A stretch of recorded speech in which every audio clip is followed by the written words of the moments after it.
on the record in People versus Jasmine Chisholm. This is file number 255123. The record should reflect that Ms. Chisholm's present here in the courtroom today. You have counsel put your appearances on. Ryan Ziegler, on behalf of the legal. Kyle Travis on behalf of Ms. Chisholm. All right, this is the date and time set for sentencing in this matter. Ms. Chisholm, did you have an opportunity to go through the pre-sentence report and talk to Mr. Travis about that? Yes, I did. And Mr. Travis, are there any additions, deletions, or corrections to that report? I did get the memo regarding the HYTA. Yes, thank you, Ron. I guess two issues. One, in the memo regarding HYTA, I misstated the recommendation. It is not a recommendation for credit for time served at 99 days. It is actually, I believe, my interpretation is a recommendation for 6 months in jail. Also, Ms. Chisholm did note on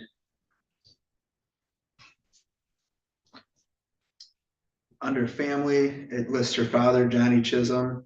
It looks 6395 Cram Road. That is actually apparently her grandfather's address, who is a senior of Mr. Chisholm, so not an uncommon that they get confused. And I don't know if it's super essential to the report, but that's her grandfather's address, not her father's address. Okay, so we'll strike the address then. Any other changes? No, Your Honor. Okay. Any challenges to the scoring? No, Your Honor. Mr. Ziegler, do the people have any additions, deletions, or corrections?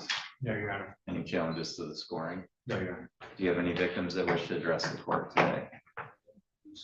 No. Okay. I should note that there was a victim's impact statement that was attached to the PSI. Did have an opportunity to review that as well. Anything on behalf of the people for elocution? Your Honor, I think the recommendation in this matter is appropriate. I'd ask the court to adopt it. The recommendation calls for 6 months of jail followed by 2 years of probation. I think the jail recommendation is appropriate primarily because of the nature of the offense. This was a serious crime where the victim was stabbed in the back with a knife and he was hospitalized for several days as a result of that injury. To top that off, when Ms. Chisholm was arrested, she bit one of the troopers involved, causing him a minor injury to his finger as well. Jail punishment is clearly warranted on those facts alone. I also think the term of probation is warranted. I'd ask the court to adopt that as well. It's clear the defendant is a young person. She has the time and the ability to reform, and she's dealing with some combination of either alcohol abuse and or mental health issues. And extended monitoring by the court is appropriate, both to provide her resources to deal with those issues and to ensure she does not engage in similar behavior like this in the future. So I think the recommendation contained in the report makes perfect sense to me, Your Honor. I'd ask the court to adopt it. Thank you, Mr. Travis. Thank you, Your Honor. Your Honor, a couple things. As noted, and I think Your Honor took this as a no contest plea, Ms. Chisholm was rather intoxicated when this happened. She has expressed a desire to attend rehab. If Your Honor were to follow the recommendation, I would ask the court to consider allowing her to the opportunity, if she could get in, to do a day-for-day credit towards the end of that sentence to go to a rehab. Albeit not an inappropriate recommendation, the recommendation for basically a guidelines max and probation, I would say is not the most common, totally legally permissible, obviously, but so if the court is inclined to place her on probation, I would come back to my memo relative to the HYTA. I don't really see a harm in that, and it would be a great benefit to Ms. Chisholm and potentially a benefit to the community. I do think, and she knows she has a problem with alcohol, which is unfortunate. She had come to the court at 19 today. She was actually 18 when this occurred. She had her 19th birthday while incarcerated. She has been incarcerated for a little over 3 months already, so there has been a jail term. She's never been incarcerated before, so all of this is having an effect on her. I know she's quite remorseful about what happened. From what I've learned about her living situation in that situation, it was not good, to say the least. It's noted that she's not employed and wasn't working. That's one thing I've talked with her about, that I'm quite hopeful that she comes out the other side of this, potentially able to support herself and not feeling as though she needs to depend or get involved with, you know, older men who feed her liquor.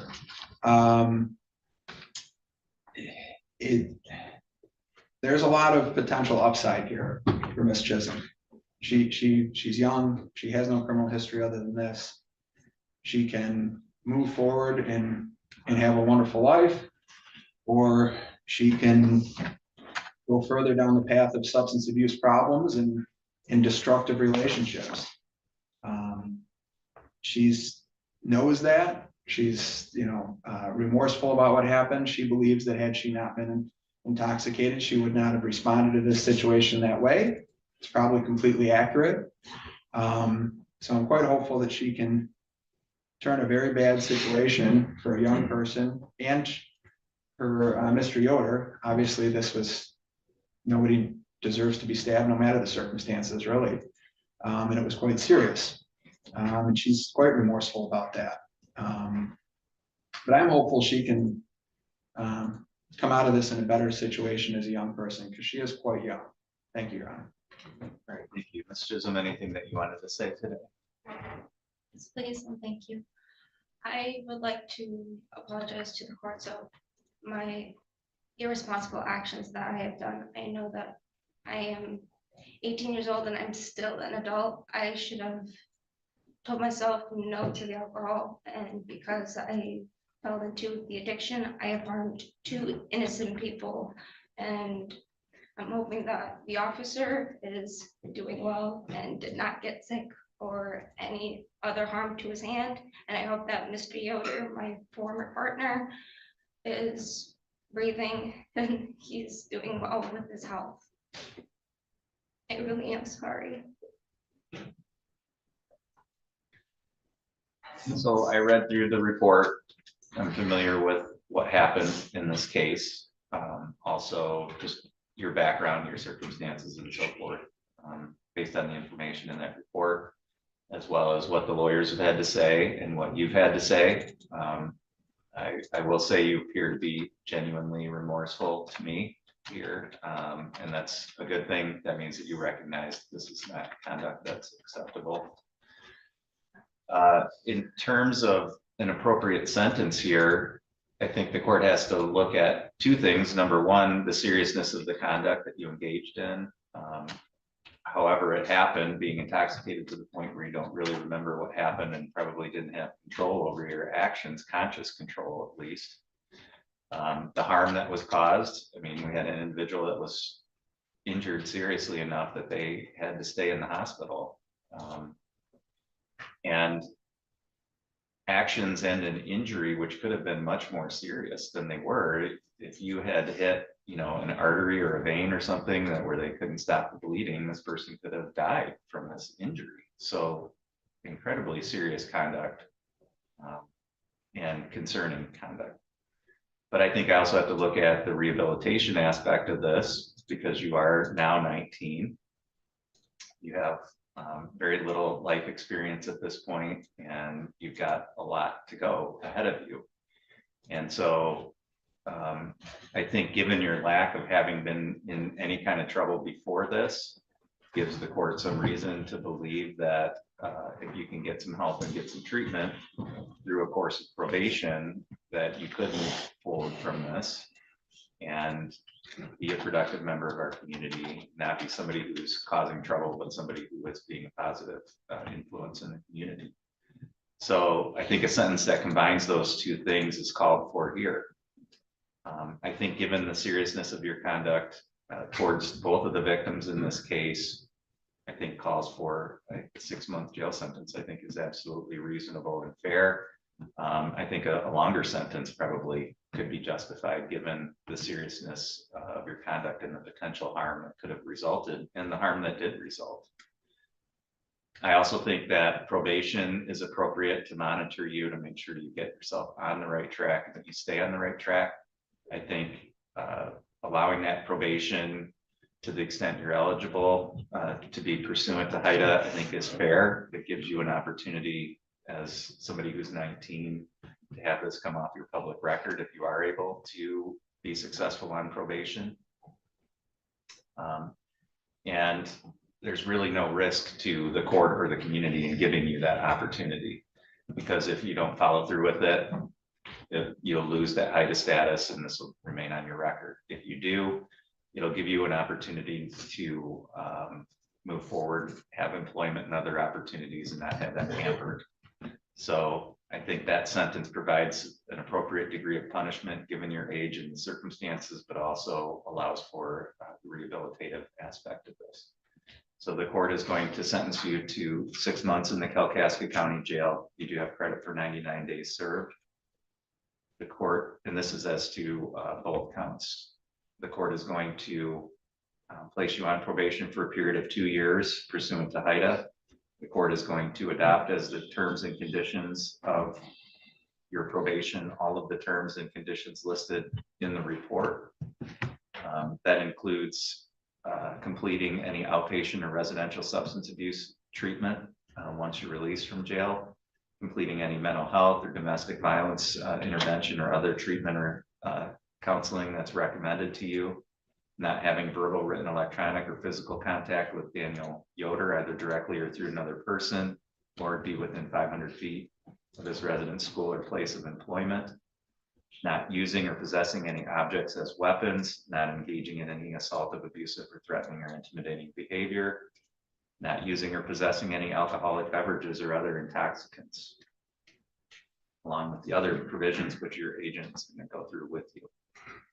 The court is going to order a crime victim's assessment of $130, a supervision fee of $30 per month while you're on probation, court costs of $325, attorney fees of $350, a DNA testing fee of $60, and a state cost of $118.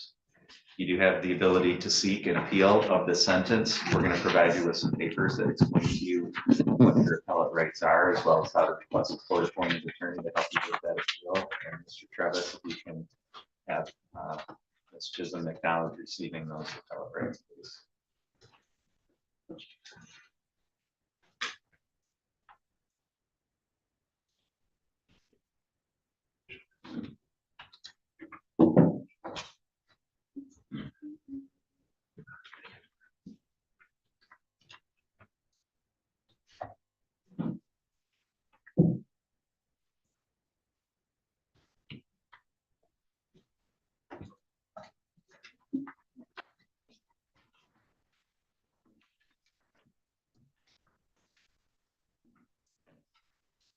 Good luck to you going forward, Mr. Thank you, Your Honor. If I could have counsel for your appearances on. Brian Ziegler, Thomas Seeger appearing with on behalf of Mr. Sherwood. Seeger, can you tell me the status of this file? Your Honor, it's my understanding that the people have offered Mr. Sherwood an opportunity to break down the attempted resistance structure. Consolidated counts.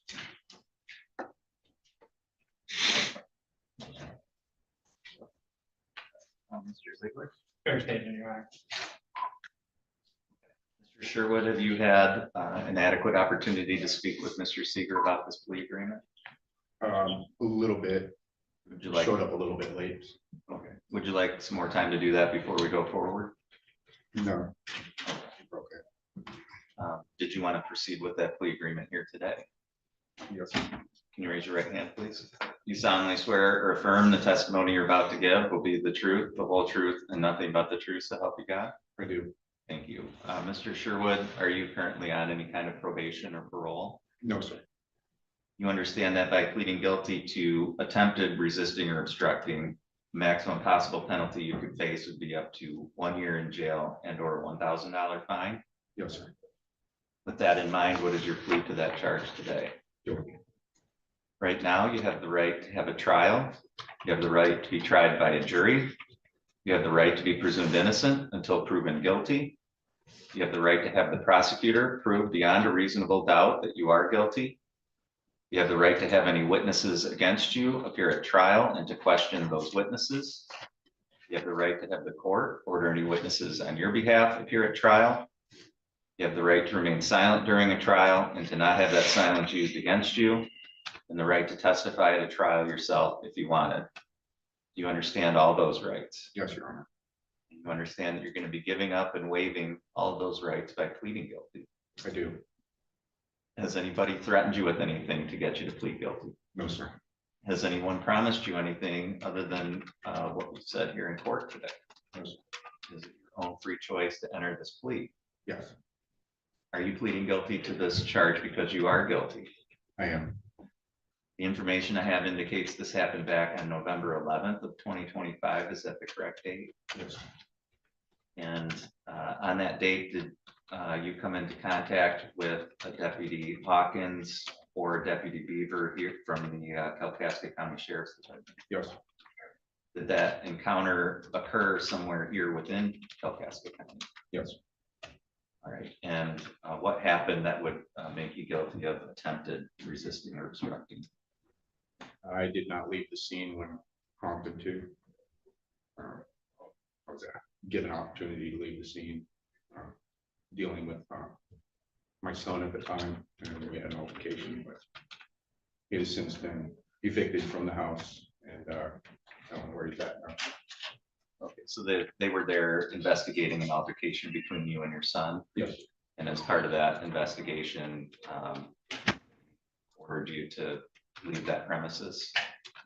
Okay. And were they doing that to try and separate the two of you, or? I do believe so. Okay. And you said that you didn't follow that direction? No, sir. I wanted them to deal with his problem. I'd caught him previously using methamphetamines in my mom's house. So I attempted to deal with it myself and did not do it right. Mr. Ziegler, are the people satisfied with the factual basis? Yes, Your Honor. Mr. Seeger? Yes, Your Honor. Your Honor, additionally, people don't have an objection to immediate sentencing unless the court wishes to have a formal pre-sentence review. Okay. Mr. Ziegler, any objection to going forward with sentencing here today? No, Your Honor. Okay. Before we get to that point,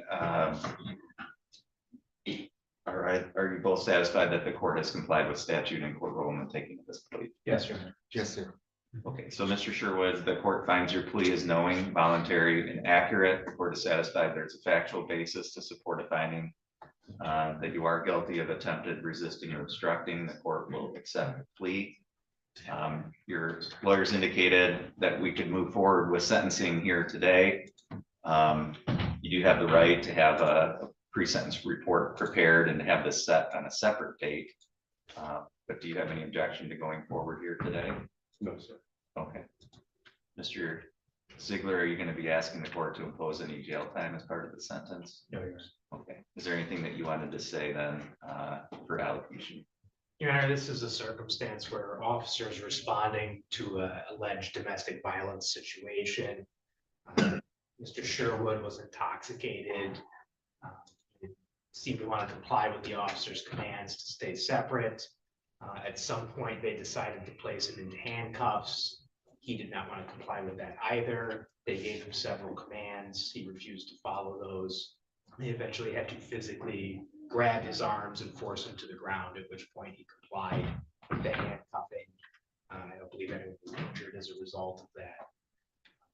Mr. Sherwood has not been in any trouble in about 9 years. He does have a few misdemeanors on his record in the state of Michigan, no felony history. I do think that this was just a very poor decision by Mr. Sherwood. He was intoxicated and he did not handle the situation appropriately. But given his lack of history in the past 9 years, I don't see that there's any point to jail or probation under these circumstances. I'm just hopeful Mr. Sherwood has learned his lesson from this incident and hopefully will handle things better in the future. I think a sentence of fines and costs is sufficient at this time. Thank you. Thank you, Mr. Seeger. Yeah, likewise, I would just ask the court to consider limiting this to full cost and fines. I know Mr. Sherwood from, I think his life has changed significantly. He was going through a hard moment. Clearly, he should have listened to law enforcement. Quite honestly, Your Honor, and he'll acknowledge this, that there was a moment where he could have left and it would have been nothing. Instead, he chose to continue to have a disagreement with law enforcement, which he should have just left. But he didn't. Instead, but to that end, Your Honor, he's generally done well. Sorry that this has all happened. He had expressed to me that he was trying to address a substance abuse problem with his son. It clearly didn't go very well. But again, when law enforcement are there, it would be much better to follow the commands of law enforcement. Should he ever pick up a felony somewhere in the future, hopefully that's not the case. This conviction allows them to habitualize him. So hopefully this is a learning lesson for him. But given that there's been a great amount of time that has elapsed since his last conviction, I assume that he's not likely to come back. He did indicate that he just wishes to put this behind himself, and he said that. Thank you, Mr. Sherwood. Anything you wanted to say today? No, Your Honor. Okay. All right, based on what I've heard, I think the recommendation of fines and costs is appropriate. Mr. Sherwood, obviously, there's a number of ways that the court can punish wrongful conduct. One of those ways is through incarceration. Another way, though, is through financial penalties, which sometimes can be just as punitive as a jail sentence.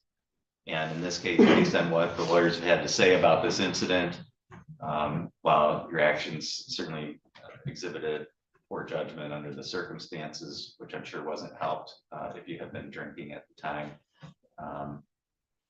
I don't find that the circumstances call for a jail sentence. So I agree again with the imposition of fines and costs as a way to impose a penalty here. So the court is, because this is reduced to a misdemeanor per the plea agreement, the court is going to assess a crime victim's assessment of $70, a state cost of $50. Are you appointed in this case, Mr. Seeger? I was here. Court costs of $325, attorney fees of $350, and a $100 fine. You do have the ability to seek an appeal of the sentence, Mr. Sherwood. If you wanted to do that, you would need to file that paperwork within the next 21 days. If you have more questions about that part of it, you could ask Mr. Seeger and he'd be happy to explain that process to you. Otherwise, I just need you, after leaving court today, to go next door to the clerk's office and set up a plan for paying those fines and costs. Do you have any questions at all? No, Your Honor. Okay. Thank you. That's all for today. Good luck going forward. Thank you, sir.